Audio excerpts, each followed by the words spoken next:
this idea that women don't need men, they can go to a sperm bank and get sperm and have a child by themselves. I mean, I have to say, this is kind of destroying society.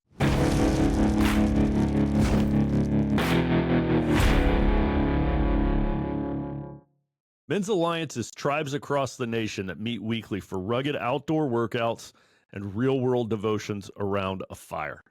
We are changing what Christian men's ministry in this country looks like. And when you're ready to challenge yourself physically and spiritually, join us at men'salliancetribe.com. Welcome to the Men's Alliance podcast. I'm Dave Mills, Goose, and with me today, very special guest, Erica Komisar. Erica is a clinical social worker, psychoanalyst, parent coach, and author. She has been on every TV show, writes for tons of major publications and journals, and two of her books would be Being There, Why Prioritizing Motherhood in the First 3 Years Matters, which I'm really excited about talking with her about, and Chicken Little, The Sky Isn't Falling, Raising Resilient Adolescents in the New Age of Anxiety. She has degrees from Georgetown and Columbia University. So, Erica, welcome. Thanks for being here. Thank you for having me. So, I first found out about you on Instagram. I saw a reel. Some video popped up on my feed, and it was you saying amazing, earth-shattering truths about men and culture and masculinity. And I don't remember the exact quote, but I was just listening to it, and I was like, wow, this is somebody who is, not saying everything that is mainstream narrative. This is somebody who's willing to speak truth at risk. So we reached out to you, and I've since learned a lot more about you. So tell us just a little bit. At first, I thought with the Harrison Butker speech being in the news, the kicker for the Kansas City Chiefs, I thought with that making the news right as we had this scheduled, maybe we would start with just a little bit about your take on motherhood from your book, Being There. Tell us a little bit about that.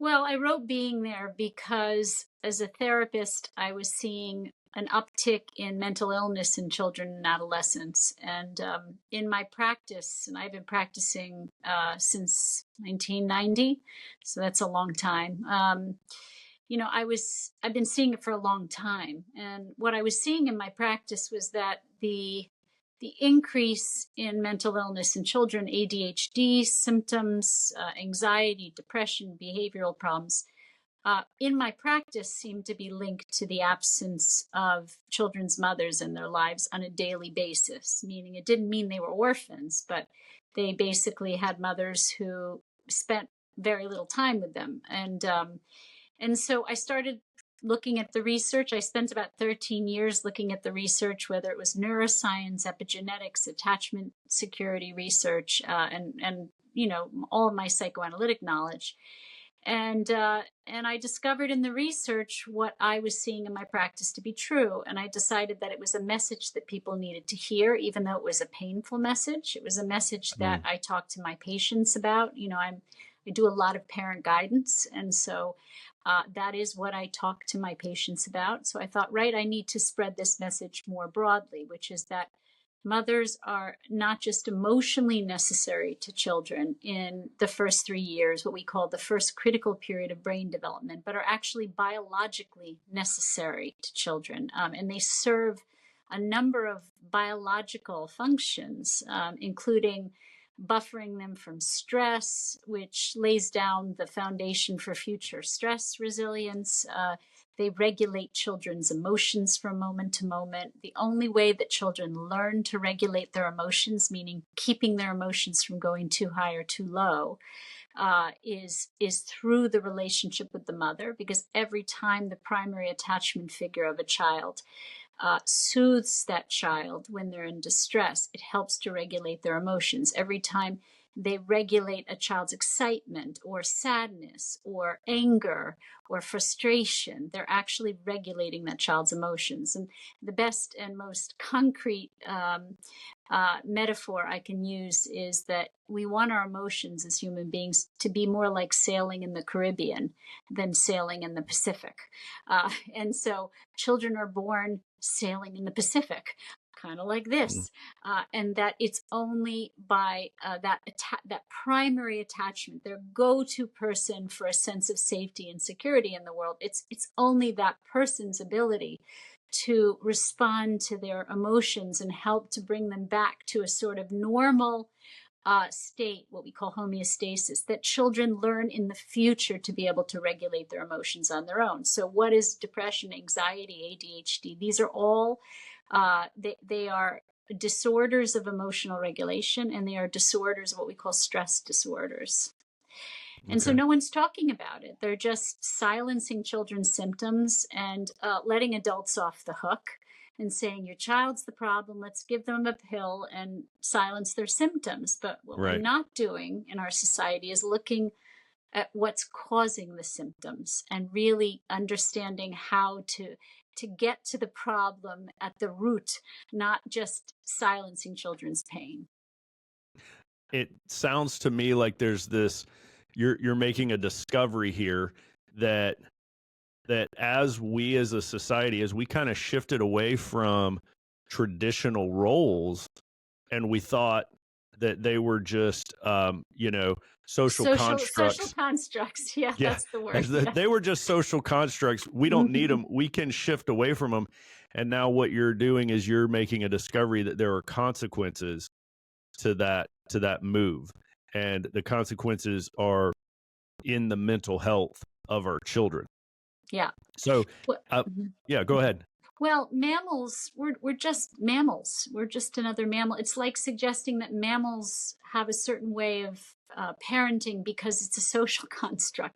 It's not a social, it's an evolutionary construct. It's a biological construct. It's not a social construct. Or one might say it's a design construct. Well, I mean, if you want to get into faith, you'd say maybe God designed it, but it's an evolutionary construct. Meaning it's a biological we're mammals, and this is how mammals require the security of a primary attachment figure to get on in the world, and so do we.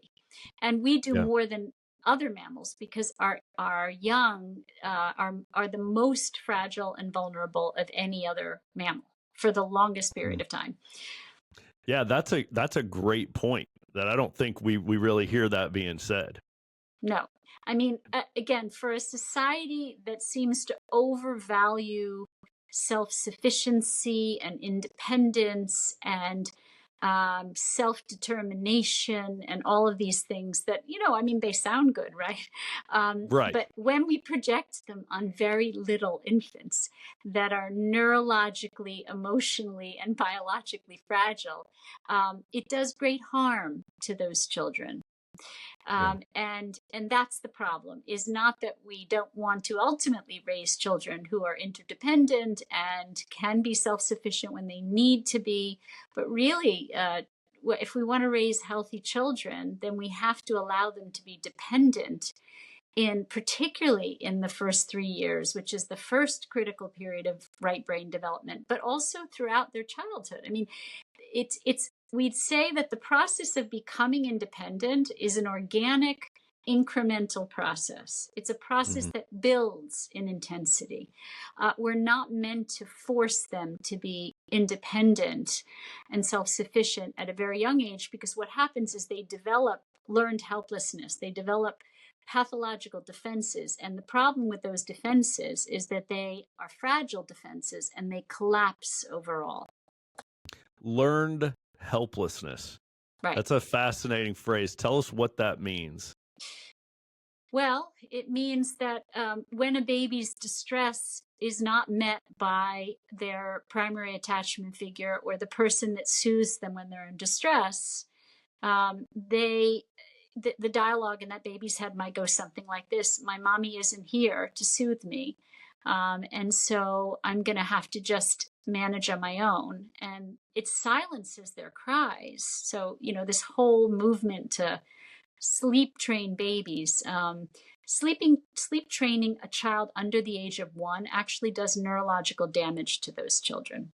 Mm. So children under the age of 1 are meant to sleep with their parents or close to their parents. They're meant to be worn on their mother's bodies in other parts of the world. That's what they are, skin to skin contact. Remember, a baby Right. comes out after having been in a womb, basically hearing the sound of their mother's heartbeat, hearing the swish of their mother's blood, smelling their mother's, feeling their mother's around, surround them, being surrounded by the safety of their mothers.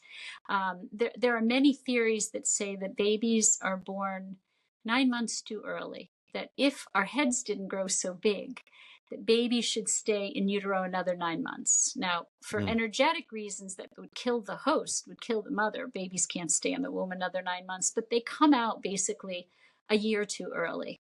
Mm. And so they're not meant to be separated from their mothers in that year when they come out. And so what do? We force women back into the workforce after a few weeks. Most women in America go back to work within 2 to 6 weeks after their babies or their mother's bodies aren't even healed. We have no paid leave in this country, which is barbaric in my estimation. I am apolitical. I am neither a liberal nor am I conservative. I am a child advocate. And what that means is I don't care who pays for it, but somebody's got to pay for it. Yeah. And you want to split it with the government and the employers. I don't care. I got lots of creative solutions. But when we don't offer mothers the ability to stay home with their babies, we're denying children and mothers the ability to be healthy in the future. I love your message. It's one of just facts, right? It's facts. The baby needs its mom, and we're doing both mom and baby disservice by creating a system where the moms are rushed back into the workplace. Tell us a little bit about dad. What's the role of dad in this, in the brain development of the child? So I could write books about dads. That might be my next set of books. Dads are of equal importance to moms in a different way. So what I say is separate but equal. I like it. So we're different. We're not the same. Wow, we're not the same? We're not the same. Imagine that. Biologically, we're not the same. We're not the same in terms of what we call nurturing hormones, which affect our behavior. So men and women produce different intensities of nurturing hormones, which impact their behavior. I can give you a quick example of that. Mothers produce, when they give birth, breastfeed, and nurture their young, they produce a lot of oxytocin. It's the love hormone, which makes their behavior more sensitive and empathic, meaning when the baby cries, they're vigilant to distress. Some mothers become overly vigilant. You say some mothers come with a great deal of anxiety about vigilance, be careful, don't drop the baby. This Right. is a biological survival instinct that is connected to our nurturing hormones. Fathers produce oxytocin in smaller amounts. It comes from a different part of their brain. And when fathers produce oxytocin, it makes them more playful tactile stimulators of babies. That means throwing babies up in the air, tickling them, chasing them around, wrestling with them, which is critical to children in terms of separation, in terms of future resilience. So fathers are important when it comes to separation and the building of resilience. But fathers don't replace the sensitive, empathic nurturing that mothers, I'm going to say healthy mothers, because there's a lot of mothers today who, because of generational expression of attachment disorders, do not attach to their babies. And this is a real concern for me. But what else do fathers do? Fathers produce a hormone called vasopressin in great quantities. It's the protective aggressive hormone. There's a study where mothers and fathers are lying in bed and their baby cries. The mother wakes up very vigilantly in the middle of the night to the baby's cries because the baby is crying in distress. The father sleeps through those cries. But when the leaves are rustling outside the window, the father wakes up and the mother sleeps through it. Now, why do you think Mm, that is? Because mm. vasopressin is the protective aggressive Protector. hormone, right, in terms of predatorial threats. So we are mammals. And if there was a predatorial threat, the father would jump out of his skin to protect his family. Yeah. And the mother sleeps through that. Mm, So that's interesting. it's a very different, we are both important. So what else do fathers do? Mothers help to regulate certain emotions like distress, sadness, fear. Fathers regulate aggression, and they also regulate excitement. So babies also need excitement regulated, meaning babies can get in manic states. And have you ever seen an infant, very sensitive infants, when they really get excited, they shake? Oh yeah. Oh Yeah. yeah. Ah, right. So fathers tend to regulate aggression and excitement. And through their modeling, through physical play, through, so these are ways fathers show, particularly little boys, who, if they don't have fathers, often develop more behavioral problems, aggressive behavioral problems, because they don't have fathers modeling for them how you manage aggression in an appropriate way. So again, fathers manage aggression. They help to regulate it. They help with separation. So babies who don't have fathers, children who grow up without fathers, often have a harder time separating from their mothers, because fathers do this wonderful thing. They say, "Come play with me. I am the object of play. Come play." Mothers in general don't tend to be as good with play, Mm-hmm. because play was designed, if you will, perfectly for fathers, because it's playful and tactile and, let's go throw a ball, let's go run around. But it also lures babies away from mothers at the appropriate time, so those babies learn separation. And so babies who don't have fathers end up sleeping with their mothers longer. They end up having a harder time separating from mothers. Fathers serve a very important role, but they're not mothers. Right. Man, so what you're getting at, again, I don't want to take this in any political direction. I just want to talk facts. With this much chemical difference going on in our hormones and in our brains, it just seems well, let me just get your opinion, your thoughts on transitioning, and is that even possible? And what's going on there? Is this gender dysphoria? Is there something else going on? What are your thoughts? Are you talking about the gender identity issues today Yes. in Yes. young children or adolescents, or what are you inquiring about? Yeah. Is it possible even Mm-hmm. to honestly to transition, given the underlying chemicals that are in the body and the chromosomal differences, the differences that take place in utero and in early Mm-hmm. adolescence? Is it even a possibility just by a surgery? Would it even change a person? Well, the surgery alone wouldn't. And so what they're really doing with a lot of these young people, and again, my belief is that we are encouraging um, gender transition too early, before children are really prepared to make the decisions. I do believe that if you have held out into your early adulthood and you still feel like you were born in the wrong body, the idea of transitioning is your choice. You're an adult. But I think the Sure. idea of taking children, and which is really what it is, children and young adolescents, and giving them puberty blockers, which have many, many sort of effects that we don't even know all the consequences of puberty blockers, but giving them puberty blockers and or body altering surgeries before they're old enough to make, judgment isn't well developed in the brain till 25. Right. We don't let them rent a So car.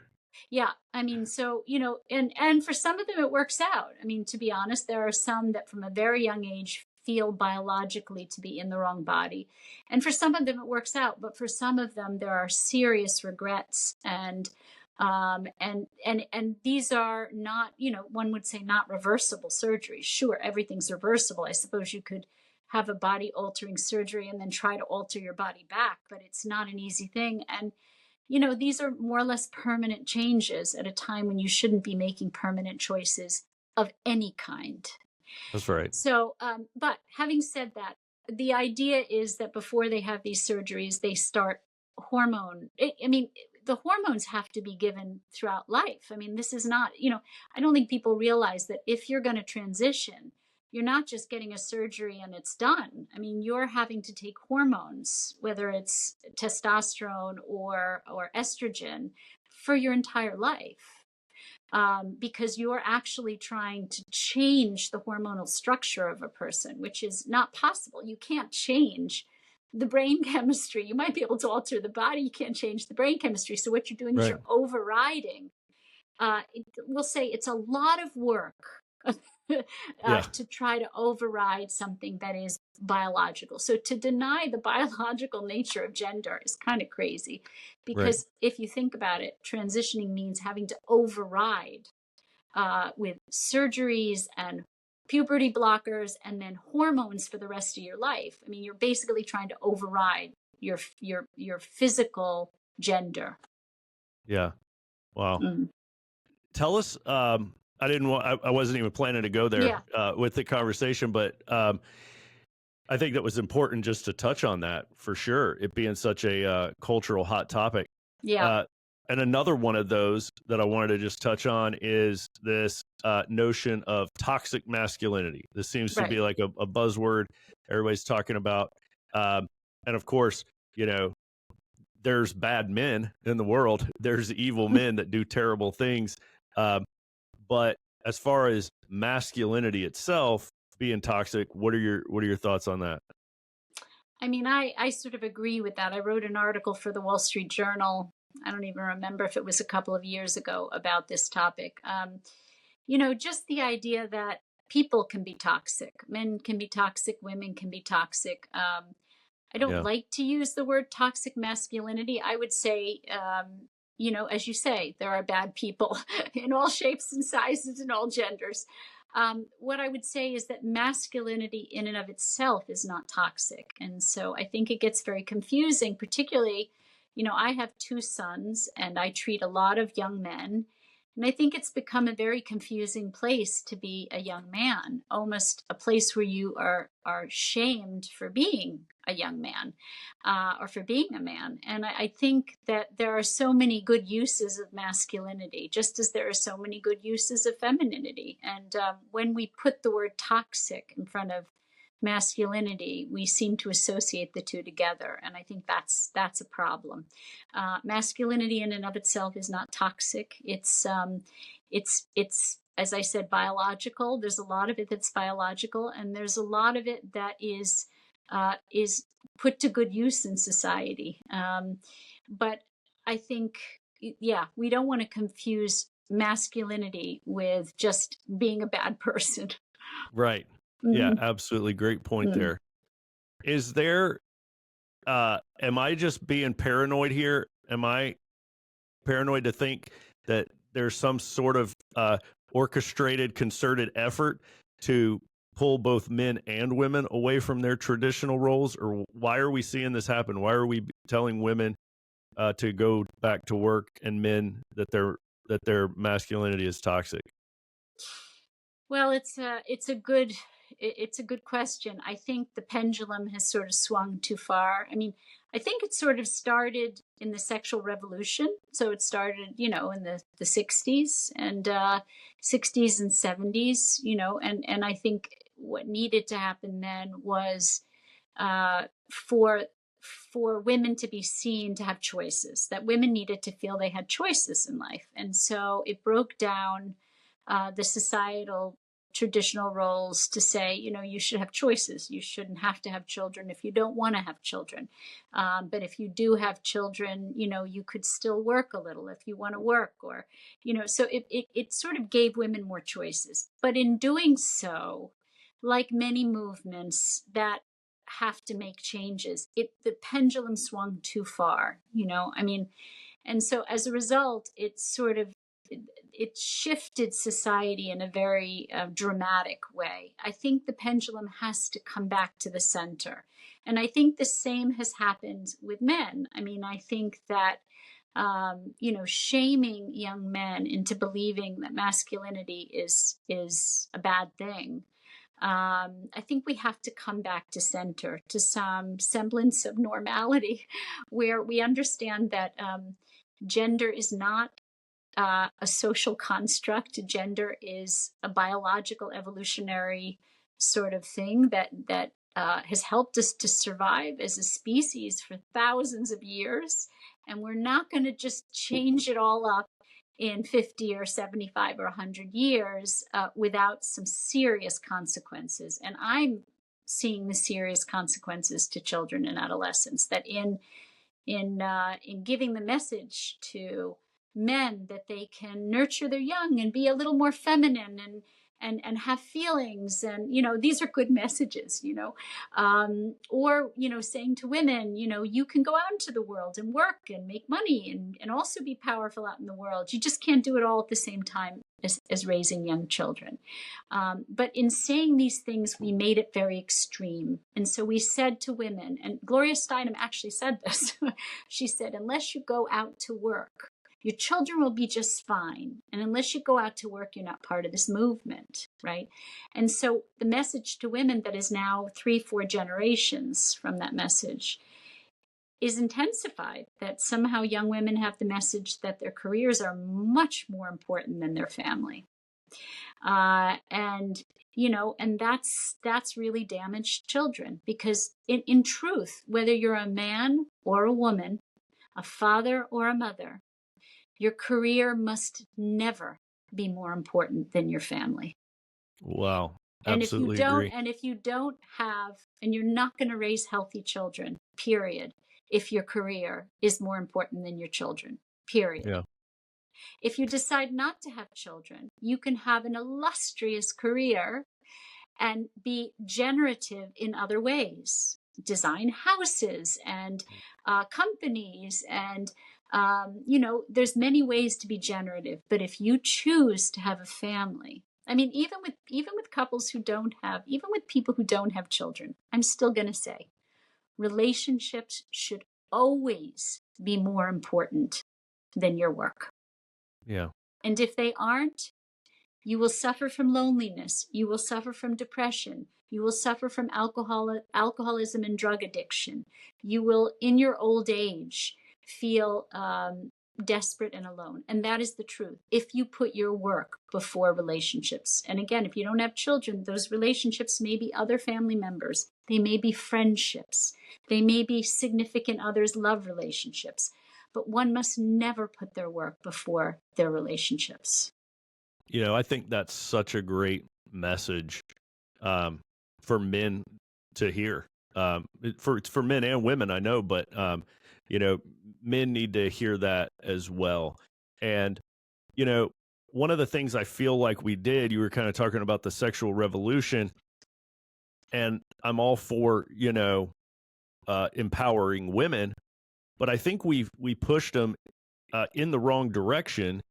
We kind of pushed them to try to be like men, right? It's like in that push towards empowering them, we kind of told them, hey, you can do everything a man can do.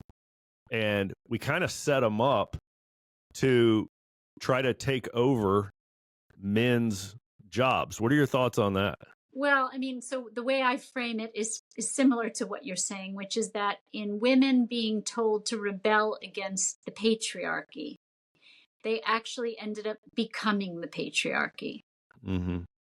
So if you want to rebel against the patriarchy, you be the best matriarchy you can be. That's right. Don't compete and try to be the patriarchy. And what do I mean by that?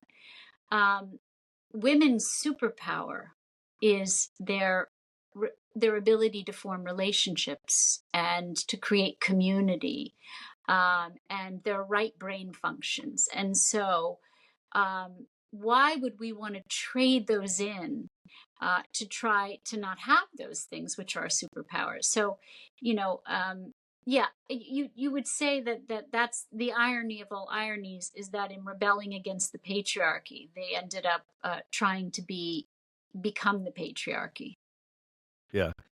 And then I think kind of one of the maybe side effects of that, as women have kind of like shrugged off the cloak of patriarchy and the need for the man, um, and they've risen, in society, that the man feels like he doesn't really have anything to bring to the table. He's like, well, I've been replaced. I mean, that's the problem, is that we need each other. And somehow the idea of dependency, again, remember, it was skewed in the 1950s Sure. extremely. The irony, the irony too, is that during the war, women were doing a lot of work in the world, out in the world, to keep things going. Men were at Right. war, men were, Yeah. whether it was in Europe or Rosie, here. who And can that was, forget Rosie? yeah, by the way, that's always been the way. If you look at Europe, and whenever men were busy at war and hunting and, doing the things that they did, women were holding down the fort. They were always working. Hmm. But they were never relinquishing women's work. They were never relinquishing the raising of children or the nurturing of families or caregiving, or, and so I think that what happened really is that the 1950s came, and it created sort of very defined and rigid gender roles. And so as a result of that, so, everything is a result of everything else, right? If we Hmm. go too extremely in one direction, it has a lashback, it has an effect. So the 1950s created the 1960s, which was, hell no, we won't go, because it didn't leave room for women to, one, have a choice not to have a child, two, to have a choice to have a career, or to have a part-time career, or whatever. And so, we just need to come back to the center as a society, but we need each other. So, this idea that women don't need men, they can go to a sperm bank and get sperm and have a child by themselves. I mean, I have to say, this is kind of destroying society, and that's a very controversial thing to say. But the idea that two-parent families with a mother and a father, or at least two parents if it's a gay couple, two parents are raise children. It's better for children to have two parents than one parent.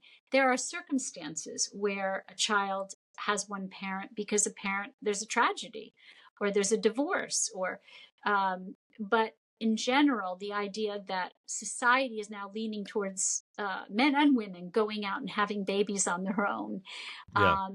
is not good for society. And Yeah. marriage is actually a very healthy institution to raise children in. Yeah. Wow. And, you were outlining earlier the differences between the dad with the child and what the dad brings uh, to the social dynamic there, to the table, and what the mom brings, and how the mom's got the nurturing and the dad's got the rough housing, and it's necessary to pull her away, but it was necessary that they had that bonding to begin with, and all Right. this good stuff. It seems like, in light of all that, it would be hard to argue that one man and one woman is not the healthiest for the baby, right?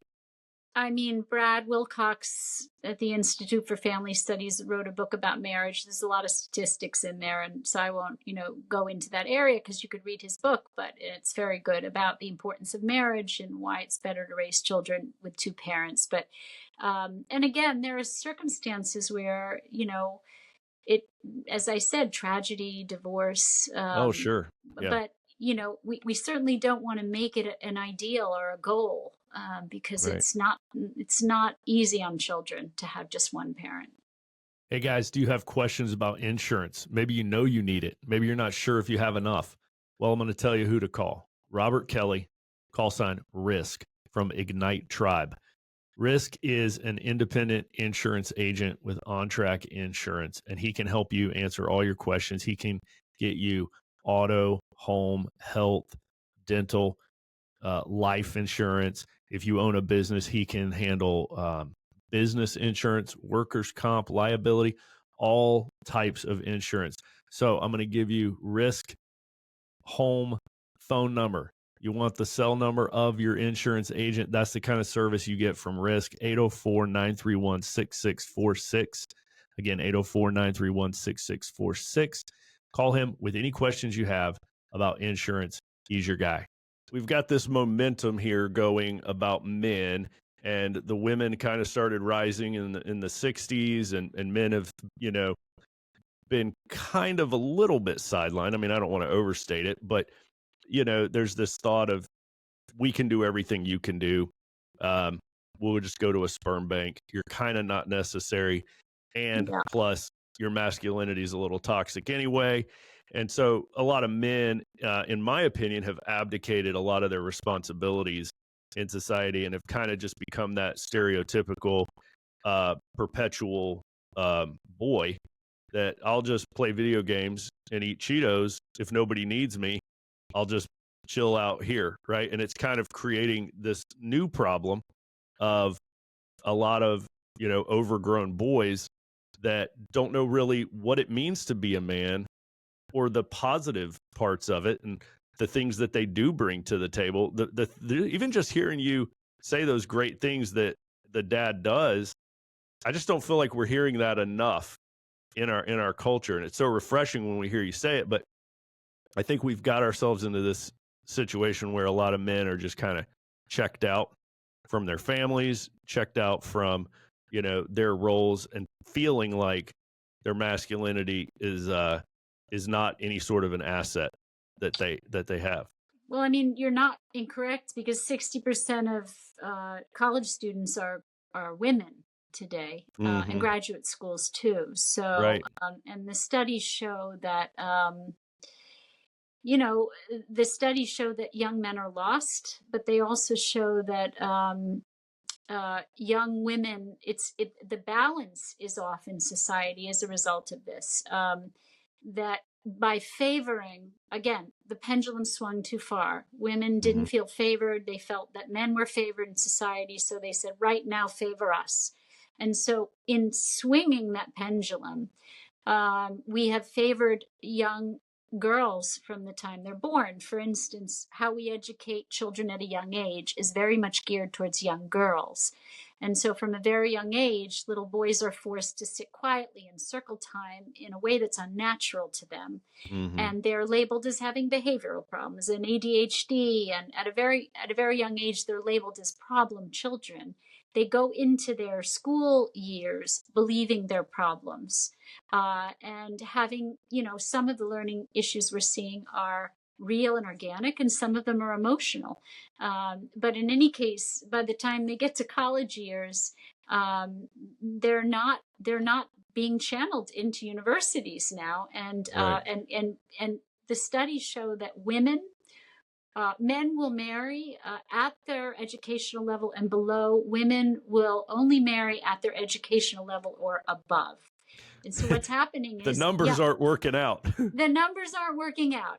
So in favoring young girls and women over boys, instead of balancing, as we say, balancing the class, that's what they say in kindergarten and nursery schools, and also in private schools. They'll say, we have to balance the class 50-50. We're not balancing the class in universities. We're not saying the class has to be half men and half women. And the truth is, we're getting to a point where we may need to implement like quota systems for young boys and men. And so that's problematic. I mean, the balance is really shifted in a way that is no longer helpful to society. We need to bring the pendulum. We don't want the pendulum to swing all the way back. We want to make it a more balanced place for men and women. And that means, making young men feel needed again. And as I said, dependency is a part of intimacy. Men need women and women need men. Right. And somehow we've lost that. We've lost that. I have a colleague, Suzanne Vanker, and she writes books about, you might want to have her on if you haven't had her on. She Okay. writes books about how the sexual revolution has changed the dynamics in relationships between men and women so it's actually contributing not only to fewer marriages, but the marriages themselves are in trouble. Because even though we are a modern society and we seem to have accepted this idea that fathers can stay at home and raise their children and women can go out into the world and be really powerful, it changes the balance in the relationship, the biological balance, the sexual balance. We don't think about it, but when men stay home and raise their children, it raises their oxytocin levels, but oxytocin and testosterone have an inverse relationship. So it Really?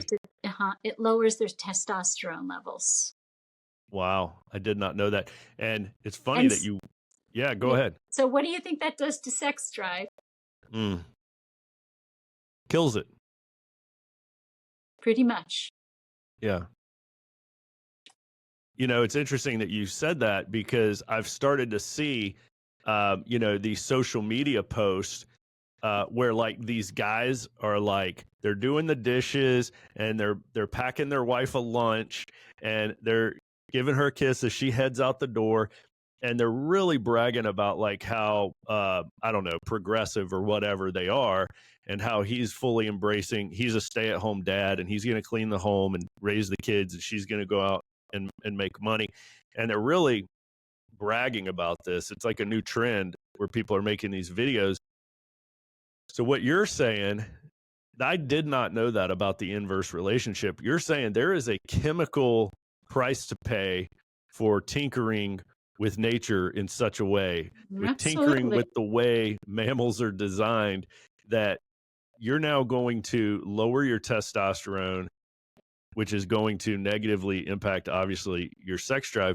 What else? Is there anything else that's going to happen bad what there? I'll say is that one of the reasons that, in the old days, whatever the old days were, that men would get frustrated with their wives after wives had babies, they didn't have much of a sex drive, because in mammals, the investment in nurturing cancels out the investment in mating. So if you've ever seen a nature special, you see that the male lion wants to kill a traveling male lion wants to kill the cubs of the female lion, right? Because as long as that female lion is nurturing those cubs, and has just had cubs, it's in bears too, same thing. Male bears will kill cubs because as long as that female is invested in nurturing those cubs, she doesn't want to mate again. And so sex is a mating behavior. I mean, human beings get pleasure from it, but it's a mating behavior. And so our desire to mate is canceled out by our nurturing. So when women have babies, and men don't realize this, so I'm telling all the men that are listening to this right Good. now. Give us all the secrets. You want your wife to want to nurture your babies. If you have a wife who says, let's go to Vegas for the week and leave the baby with your mother. No, you don't want that. You want a wife who is a primary attachment figure, who loves nurturing those children and wants to be there for them. You want to encourage that. You want to support it if you want to have mentally healthy children. That part right there, I feel like men, we've been like told the opposite. Like we're supposed to, as modern men, we're supposed to like encourage her in that direction and say, yeah, that's great. Let's go to Vegas. I'm thrilled that you want to, because we don't want to be seen as like 1950s fuddy-duddies. And to hear you say you need to encourage her to nurture the children and stay home with them, and not, you can't just go back to partying. Yeah, so let's look at nature again. A male lion, if those are his cubs, is not trying to mate with the female lion again. Is just hanging out in the outskirts, and every once in a while getting up to protect the pride from whatever's coming, toward them. But is actually protecting the wife so she can nurture the young. Okay.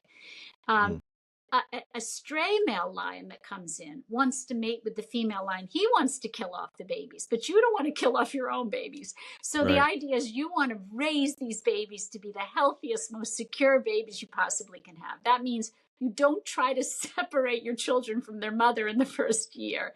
Maybe after the first year, you do a staycation in a hotel in town, or you let your parents stay overnight. Okay, I get that.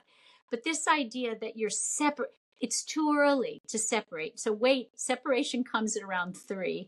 It happens slowly over time. But you don't want to encourage your wife to be separate from your babies. And I see this a lot when I counsel families. Wives will come in and say, my husband's so angry at me, I don't want to have sex. And so what I'm going to say is that when you're a husband and you're staying home nurturing, you have lots of oxytocin and you're not wanting to have sex. And so what that ends up doing, because men are usually the initiators of sex. So here lies the rub. Men are usually the initiators of sex. And if their libido is, then they're not initiating sex with their wives, and their wives who've been out all day and have lots of testosterone want to play. The husbands are not wanting to initiate sex with those wives. So we are screwing up the balance. That's the best way I can put it. Although I'm game for women to make lots of money and be powerful, so I don't want to be misinterpreted as an old fuddy-duddy who says that we just have to recognize and acknowledge what we're doing, right? Man, and not just good. Say we can change things in an evolutionary way. We can change them up in 50 years, and there are no negative consequences. Because the truth is, we have to be talking. If you're going to have that situation where you are staying home and your wife is going out, you need to be talking about it. You need to be talking about how hard is this for you that I'm earning the money, and how hard is this for you that you go to the playground as a father and there's still mostly mothers there. It needs to be talked about. Right. I've got this, and I mean, it's not my theory, but I've got this way of just applying this thought to lots of different areas, lots of aspects of life. We can look at, what did we do to get here? If here is a good place, if here is the top of the food chain, inventors, creators, what did we do as a civilization, as humans, as a species to get here where we are? Why would we change it? Right. So we've done this great family thing for thousands of years, and we've gotten to this great place. Why would we change it? I think about the same thing when it comes to men and their relationship with their wives. Right. Think about the guy you were that attracted her to you in the first place. You were independent. You had hobbies. You took care of yourself. You were healthy. You had friends outside of her, all these different things. You did your own laundry and your own dishes. And then the second you get married, don't change all that, right? Like, keep doing the thing that got you here, right? Keep doing the thing that got you here. You can even apply this to nutrition and food. We've eaten meat for thousands of years, and that got us here. Let's not eat things made in a lab now. Right. And so we can apply this in lots of different areas, from food to marriage relationships to families in society. It's like, look at what we've been doing that's been working, and it got us to a great place. If it's not broke, don't fix it. Right. Don't tinker with it. I want to go back to what you were talking about the education system. And we've seen this steady decline in men entering universities, entering med schools, etc. And you were kind of referring to the fact that this is beginning like kindergarten. This is beginning early on. So tell us a little bit about what's going on from the very beginning, setting men up to get them to that point from, let's say, kindergarten to college. How are we as a education system, as a culture, keeping men from even applying to these universities and med schools? Well, let's talk about even earlier. Let's talk about from in utero. Great. We're going to go way back. Great. All the research points to the fact that little boys are more neurologically fragile than little girls. from in utero. There is some research going on that shows that autism, which is developmental and starts in utero, may have a lot to do with cortisol in the brains of developing fetuses, and that certain little boys are more sensitive to cortisol than little girls. And so that may be contributing to some of the autism that we're seeing, because the autism is mostly in little boys, mostly boys. So what we know is that more little boys are born in the world and more little girls survive in terms of infant mortality. And that's because boys are more fragile. They are more neurologically and physically fragile than little girls. What that means is when we force the separation of mothers and babies at a very early age, little boys are more likely to be impacted neurologically. That doesn't mean little girls won't too. But little boys are more neurologically sensitive to things like early separation. And they need that attachment security even more than little girls, right? So when we throw children into daycare, I write about and speak publicly about how bad daycare is for children. So I'm going to say that now too. For every man listening here, do not encourage your wife to put your child into daycare. Do not force her to, do not encourage her to. Make plans, find a way. If you can't afford for both of you not to work, then get a single surrogate caregiver or a grandmother or an aunt or a kinship bond, or share a caregiver with another family. But do not put your children into daycare. There are very, very negative consequences of daycare for children. It causes so much stress in their brain, runs cortisol right through their brain. But now imagine those little boys who are exposed to that much cortisol. What happens to those little boys? They go into what we call a fight or flight mode, a vigilant state in their brain of a threat state. And they either become aggressive, fight, right? Or they flee. They run, which is where the distractibility or ADHD symptoms come in. ADHD is not a condition. It is a symptom of a child's brain on stress. And boys are more susceptible to stress than little girls. So they tend to have more diagnoses of ADHD, which is the flight mode. They tend to have more diagnosis of aggressive behavioral problems, the fight mode. Okay. And that starts very young. And as I said, once you get on that track, those little boys are on a track. They are labeled as having problems. And then it doesn't get better for those little boys because they are tracked as problem children. Instead of trying to understand where the stress is coming from, they're just considered to be the problem. Okay, nothing to do with the way they're raised or their parents or the psychosocial stressors or having been thrown in daycare at 6 weeks of age, with a bunch of strangers and the baby basically going into neurological shock. Wow. Okay. So we don't talk about that. We just talk about there are more little boys who have problems.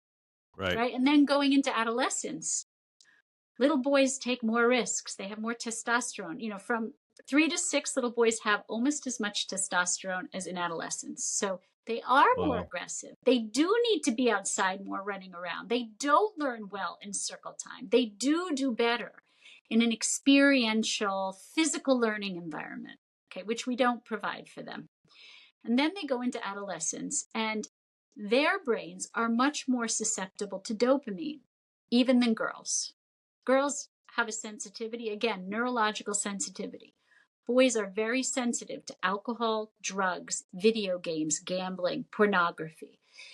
These dopamine rushes cause little boys to go into an addictive state. Basically, if you put an adult in front of a video game, an adult male, and a teenager, a 15-year-old, in front of the same video game, there's a tenfold reaction in their brain with dopamine in the 15-year-old than the adult male. Okay.